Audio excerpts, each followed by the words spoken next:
So ito guys, ito yung ginamit niya aftermarket lug nut. So ang nangyari, naputol to. So naiwan yung ulo. Naiwan yung ulo kasi hindi ako sure guys kung anong capacity ng torque nito, anong strength nito. Kasi itong truck na to, tinorque down niya ng 150. Yun, lumusot na.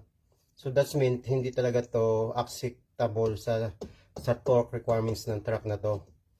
150 daw ang tinorque niya, pero hindi ko pa na double check kung ano yung torque requirement ng truck. So nung tinorque niya ng 150, lumusot to guys. So huwag kayong gumamit ng ganito sa matataas na torque kasi yan, naputol. Dalawang buti kong isa lang. That's meant buti kong isang ganito lang. Dalawa yung naputol niya.